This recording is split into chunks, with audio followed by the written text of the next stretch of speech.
Fans, this is your host, Candace Cordelia, coming to you straight from my humble abode in Pennsylvania. But I'm beaming in with you, talking with Fallah Bahh of Impact Wrestling. And we're already having a great time, even though the conversation has just barely begun.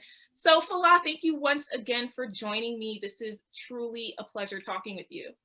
Thank you for having me. I just started talking English. My character just started speaking like a year ago, so like I'm still learning the interview thing. You know what I mean? Yeah. Well, you know what? I think we're gonna have a blast. I have a feeling this is gonna be a fun one. So. Good. See, it's early in the morning, but it's great because like we're starting off the morning like with a bang, right? Exactly, literally that. Exactly. So, Fallah, talk to us as you're now getting into the language and we can learn more about you. Talk to us about your origins in wrestling. How did you get started in this industry? Like, how did I get started, or how did I get into the wonderful art of pro wrestling? You know what? Let's go with how you got into the wonderful art of pro wrestling. So, I grew up in New Jersey. So, when, like, I don't know, my first memory is watching wrestling, hands down. So I don't know if you remember like the Iraq War, like in the early 90s. Mhm. So like 91, when all that was happening, my cousin like kind of ribbed me for a week and was saying that Saddam Hussein was gonna invade Belleville, New Jersey. And I couldn't sleep for a whole week. Like, I was scared about the whole war and all this craziness. And one night was just the same thing. I couldn't sleep. My mother kind of gave up on trying to make me go to sleep and said, "Hey, come with us to the living room. Let's watch WrestleMania 7." Now, I don't know if you remember that. The main event was Hulk Hogan, the All-American, versus Sergeant Slaughter, who was a Iraqi sympathizer at that moment. Mm. He gave up his U.S. and joined forces with Saddam Hussein, and Hogan beat him. And for some reason, that resonated to me, that everything was going to be okay, and like it was a real life superhero. It was like an Avengers moment, if you know what I mean. Like people like now, like he was a physical superhero who beat like Saddam Hussein and his forces to me, and I was able to sleep. My mom recorded it, so every day that week I was watching it to go to sleep, and then I just fell in love with wrestling since. You know what I mean? I wanted that. I want to duplicate that moment to the kids today. You know what I mean? If that makes any sense. Oh, that does. That's really So I fascinating. got stuck with wrestling, and I just ever since, like, every week I had to watch wrestling, and whatever I can, you know what I mean? Whatever show I can watch about wrestling, or whatever information I can get from wrestling since then, I just ate it up. Wow. So how, from watching WrestleMania 7 and watching more of the WWE, how did that translate into actually getting into training to become a wrestler in New Jersey? Okay, so I think since then that's what I've always wanted to be, a wrestler. You know what I mean? So like it was not a matter of like finding or discovering that you want to wrestle, but like, how am I gonna get in? I was going to college in Berkeley, in West Patterson, New Jersey, and I found out in that same town there was a wrestling school ran by Kevin Knight, and during my classes, I would between classes I would make visits to the school. I signed up, and then I eventually dropped out of college and went to wrestling from there. Yeah, it was a smart idea. How did your parents take that? They didn't take it well, but you know, I was kind of a person at that time that like I dove in instead of putting my foot in the pool to see if it was cold. You know what I mean? So I dove in. Mm. So getting into training with Kevin Knight in New Jersey, when you first walked through those schools' doors, what was the first thought that you had in your head? Okay, so I want to say like every person that's aspired to wrestle, the first thing they do when they're like near a ring is like hit it to see how hard it really is. Mm, You know what I mean? Because everybody wants to know how, like, yeah. The first thing I needed to do was just hit the ring. I don't know. It sounds weird, but it's something that I noticed with every fan and every person that's aspiring to wrestle. If they're near a ring, they're gonna and like look left and right to see if anybody's looking at them, and just fucking hit the pad and see how hard it really is, you know. But yeah, yeah, I just wanted to learn as much as I can, mm. you know. So how hard was the ring when you hit it? It was life changing. I was like, oh my god, I'm gonna really do this. It hurt. Like the next morning was the worst. Like the first month of practice, like the next morning was always the worst. It's either um your neck being sore from tucking your head in when Mm, you're taking the bump, or like you got random bruises from either hitting the ropes or taking a bump. mm. So like it was my first month was painful. Oh, wow. And then you get used to it as time goes Yeah, of course. It's like, you know, it's like everything gets like calloused up, I guess, if you know what I mean, if that makes any sense. Absolutely. So you're trudging through, you're getting used to the bumps, you're training more, and then eventually you have your debut. Where was this debut? Where did it take place and which show? In the same school. It was in West Patterson. So the school had a monthly show so the students can learn how to wrestle Mhm. in front of a crowd. So like my first 5 years was in West Patterson, just trying to learn the art and just doing shows there. I mean, and then eventually I would go to random other shows and try to get booked there, and then just start my network from there. You Mhm. know, you start out in a school, and then just try to get to as many independent shows as possible.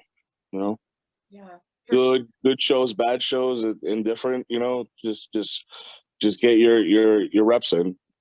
Absolutely, absolutely. And you're a big guy. You're not a small dude, right?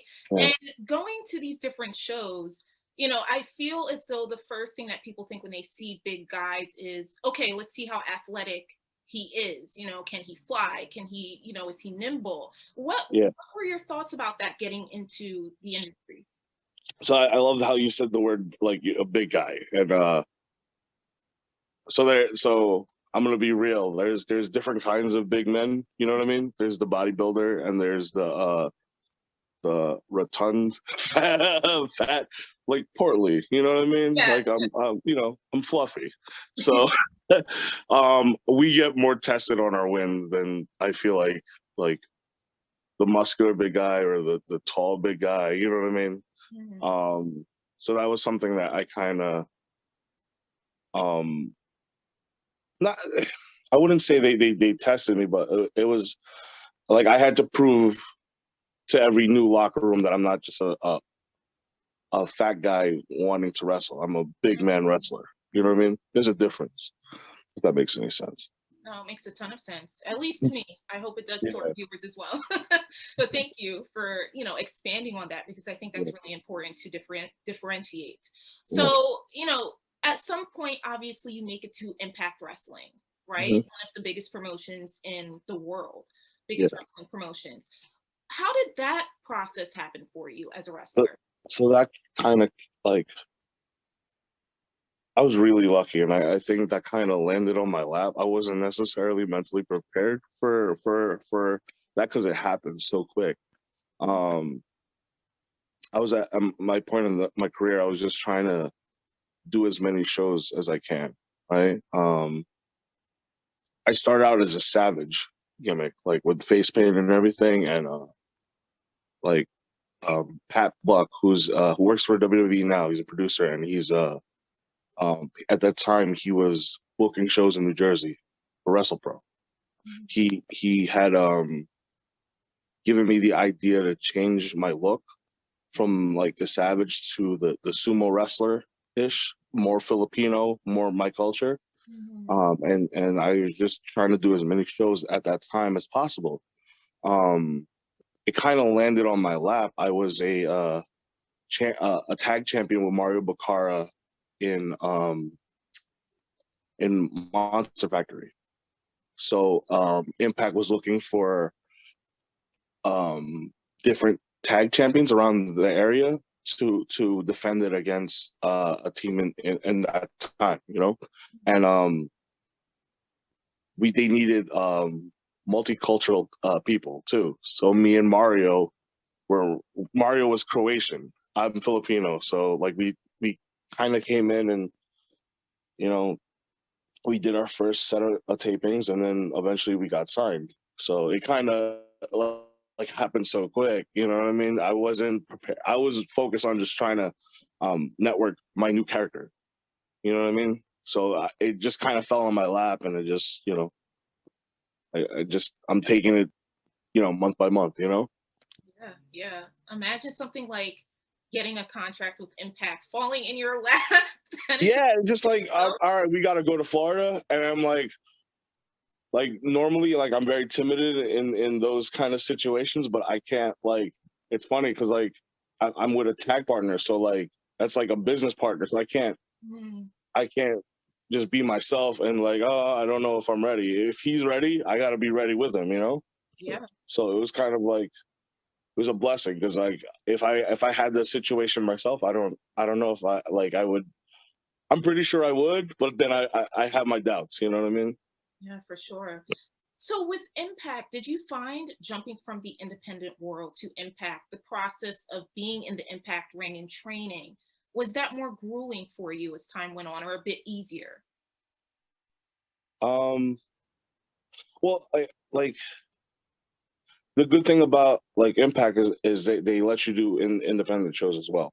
Hmm. You know what I mean? So like I didn't necessarily leave the independent. You know what I mean? Like between tapings, I would more or less be booked every weekend. So like it wasn't like I necessarily left the indies, you know. So but like this year is a whole different story. There wasn't a lot of independent shows, so Yeah.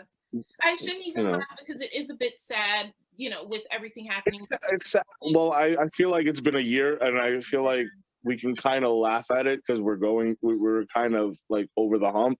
You know what I mean? We're yeah, not like I'm not laughing at the bad situation. I'm just saying like we all been through a lot of stuff, man. You know what I mean? Sometimes laughing is the best like therapy.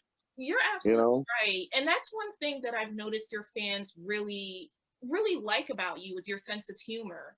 And where does that come from?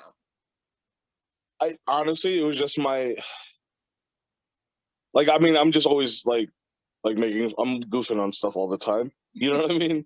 And for some reason, like I just kind of decided to like just have fun in the ring, like I would have fun in the locker room or have fun on the road, and it kind of stuck. You know what I mean? Yeah. So like it's like I'm also nervous, like half of the time too. So like I'm a nervous laugher. You know what I mean? So like I'm technically kind of nervous in the ring, and if if if I can laugh and connect with the crowd, like it's not as nerve wracking like wrestling as it used to be. You know what I mean? Mm-hmm. I started out trying to be very serious, Mm-hmm. and it didn't. I didn't find myself connecting to the fans as much as I do now. If that makes any sense. Yeah. And that's very relatable. And I think for me, you're the first wrestler I've talked to that's admitted to being nervous in the ring. That's extremely relatable for a lot of people who aren't wrestlers too. So yeah, kudos to you for that. I appreciate it. I mean, we're like, yeah. I mean, it's cool because it's like getting like you ever get really nervous and you pass through it. You feel like you really achieve something. You know what I mean? Yeah. So that's every match. you know. Well, okay, so I in my research, I have to bring this up because the turkey trot, right? You're pretty much a two-time turkey trot champion at Yeah. Impact. Is that coming back when crowds, get back in the swing of going to shows? I would love to know. I honestly hope so. I totally hope so, man, because that like those that's the funnest. Like it's like an all-star game, but like yeah, yeah, it's like an all-star game. It's I feel like it's our all-star game, because it's all different people that I would never like are they're in different parts of the card, and I probably would never get a chance to work with them. But then like it's that one match where everybody's random, and I feel like everybody has a blast. It Yeah. looks like it.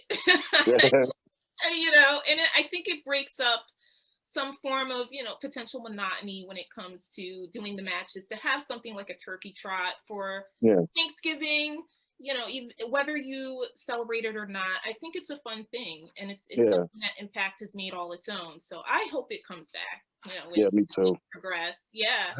Yeah. So going further into Impact and just what you've done within the promotion, and you, within a short span of time, you've done a lot. You've had a lot of matches. You've really Mhm. created a loyal fan base for yourself. What's been one of the most favorite matches that you've had in Impact to date? Okay, so there's two. Like there's one where like I'm wrestling by myself. I had a match with Austin Aries for the world title. That was literally my first world title match, and I thoroughly enjoyed um telling that underdog story, Hmm. because a lot of big guy wrestlers, they're never really the underdog, right? It's usually the small, like scrappy, like um underdog that's being the story that's being told, right? Nobody ever told the story of the big guy that is not necessarily sure of himself, and he's in a certain part of the card, but then a smaller, athletic, cocky guy gives him a title shot. Hmm.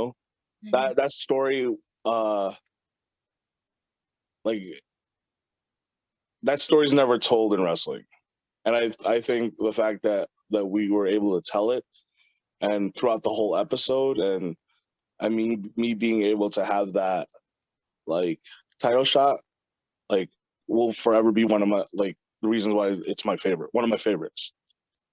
um my second match in Impact is it's a 4-on-4 like hardcore match, um with me, Tommy Dreamer, Willie Mack, and Rich Swann versus at that time OVE.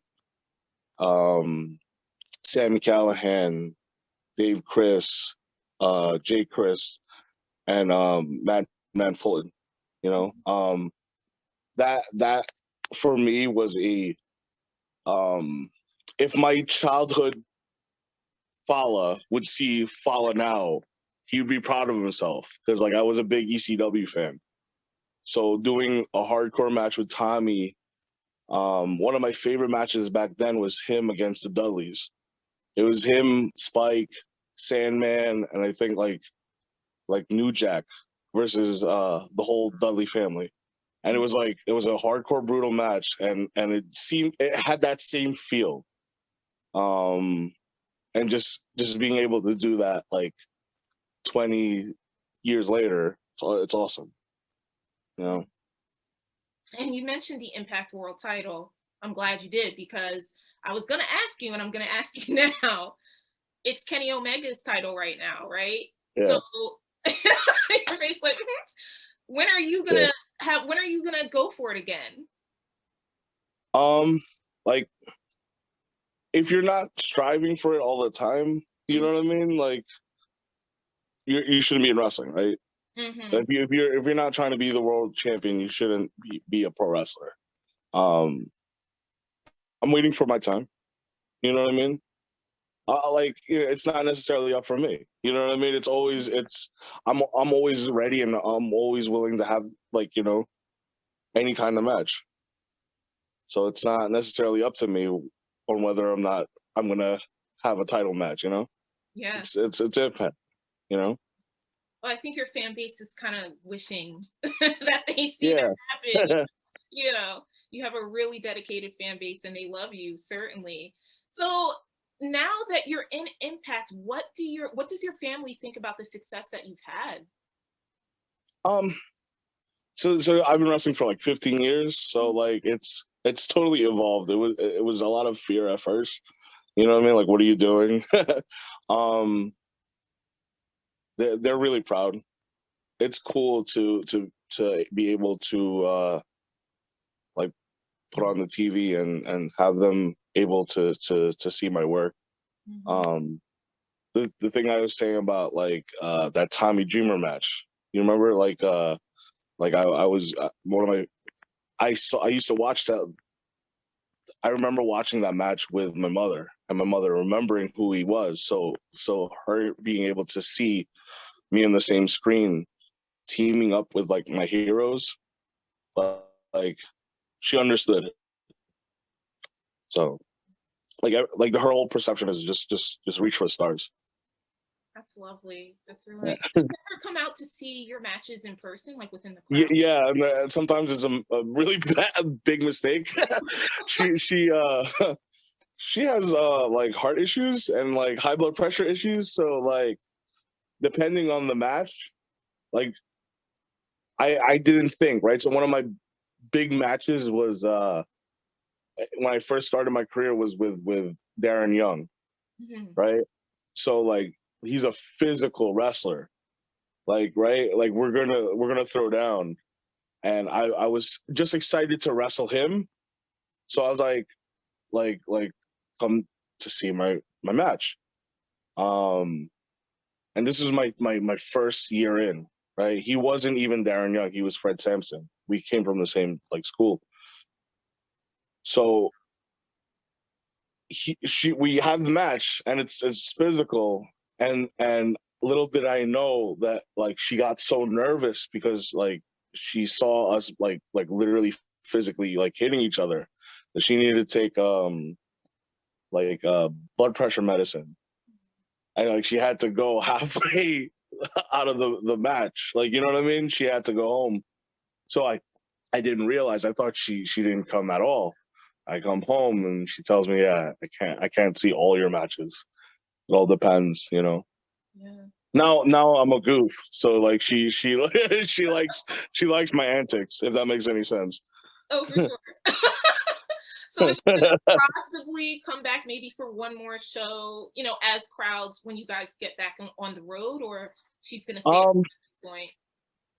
like whatever, like whenever she can like I'm gonna try the outside shows first. You know Mhm. what I mean? She's older, so I don't want like her to get in, you know, she's vaccinated, so like hopefully after everything, like straightens out, I'll bring her to some shows. But like, she came to a number before this whole pandemic, so she's seen enough.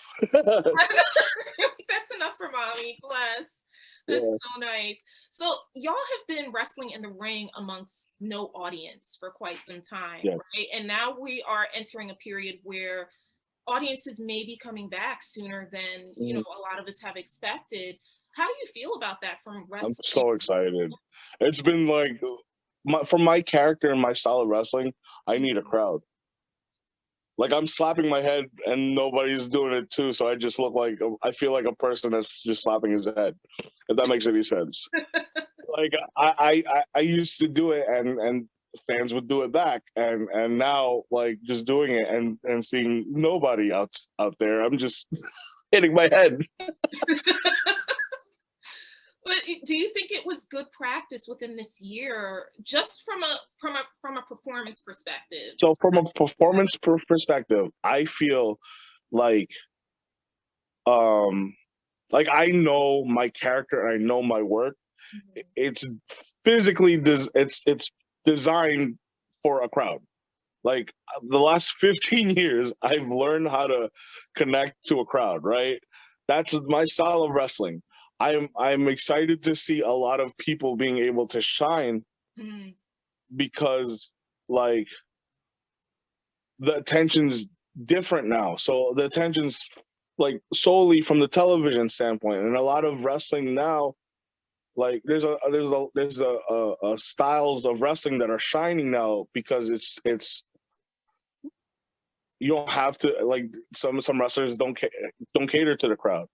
You know what I mean? So they're shining more. They have like, yeah.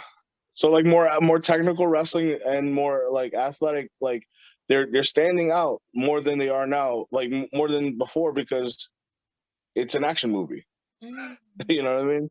So like for like I'm excited that they're getting like they're standing out these days. But like, yeah, like for me, I can't wait for a crowd. So do you have? I'm like, do I have what? Oh no, you're fine. You're fine. I totally forgot what I was gonna say, but yeah. I apologize. I was so excited because I was thinking, do you have any inkling of when you guys are getting back on the road at all? Have those No discussions clue. That's not yeah. at It'll be a surprise, just like you guys.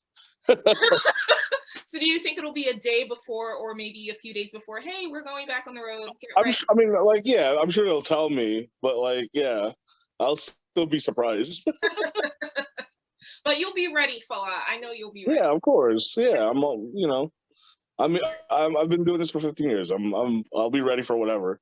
There it You is. know. There it is. Do you have any aspirations of getting into, say, mainstream movies, television, anything of that sort? I I appreciate it a lot. You know what I mean? Um, it's definitely something like I have thought about, and there's something like maybe in my bucket list to dabble into like acting or even like comedy. You know what I mean? Mhm. But yeah, like I appreciate like getting into wrestling and getting into like Impact and seeing like TV production.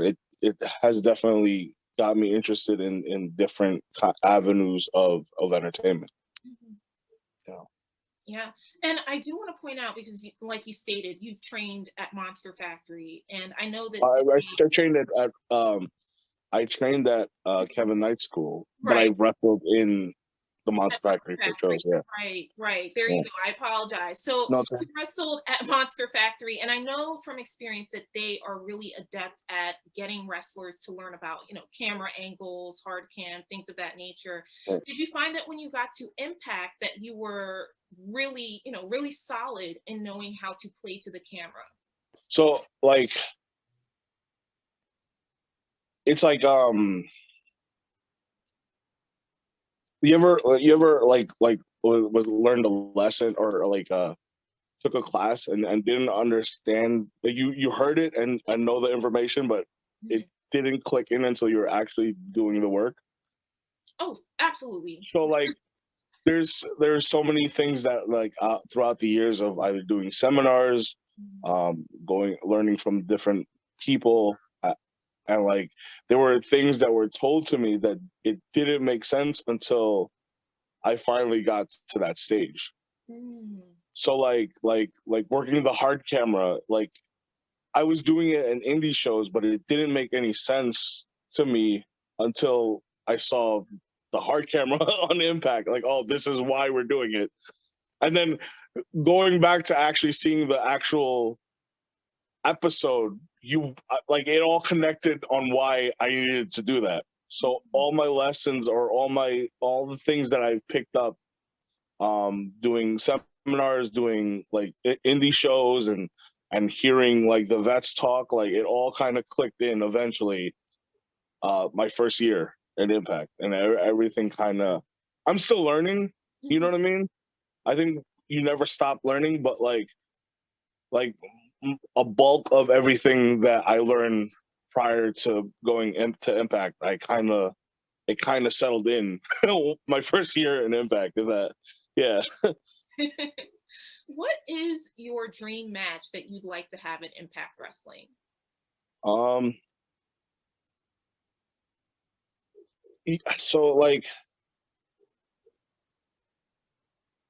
I don't want to make it sound like I'm like copping out, but like for me, it's not about a dream match per se. Mhm. It's about wrestling everybody. finding a way to be able to wrestle everybody. Like I don't like.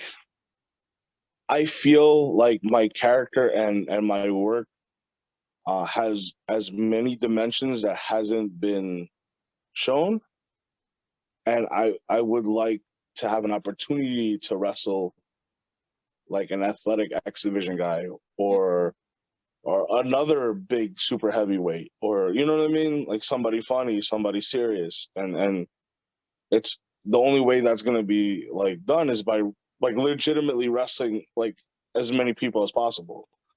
Like it's not one person to wrestle. Like I want to wrestle the roster. Mm. If that makes any sense. Fair enough. It sure 100% does. So what's next for Fallah Bahh? What can we expect for the rest of the year going into the next year? Well, the thing he's hoping for is just what's next. The only thing I'm looking forward to next is wrestling in front of a crowd again, and then like figuring that out again, because I feel like my character is just finding himself since the crowd like has been gone. You know what I mean? So like once that comes back, there's an adjustment point there. So like I'm looking forward to seeing how the landscape of pro wrestling is once like the crowd comes back. You know? Mm-hmm. So we've done a whole year without like fans. You know what I mean? How is it going to be now that they're back? Is this energy going to be the same? You know, are we all going to be together, or is it going to be social distance? Like how is that, and how's the crowd going to sound in a social distance? You know what I mean? Venue. So like I'm just excited to see the future. I really like that. We all are. We really are. Yeah. And we're excited to see what you do next, regardless, for the rest of the year. I think your character is really, as you stated, coming into himself. And it's going to be very fascinating to see what happens in the next few weeks, months, leading out into another new year. Yeah. So thank you so much, Fallah. This was thank you for having me. It was wonderful to meet you. I actually want to ask a few rapid fire random questions. Okay. You're such a funny person. I really think it would be great to get your answers. So I'm just going to ask certain things, and I just would like to know yes or no, or whether you like the certain thing that I'm proposing or not. So first things first, pineapple on pizza, yes or no? Yes. Hands down. Hell yeah. With ham and everything. I'm an islander. What are you talking about?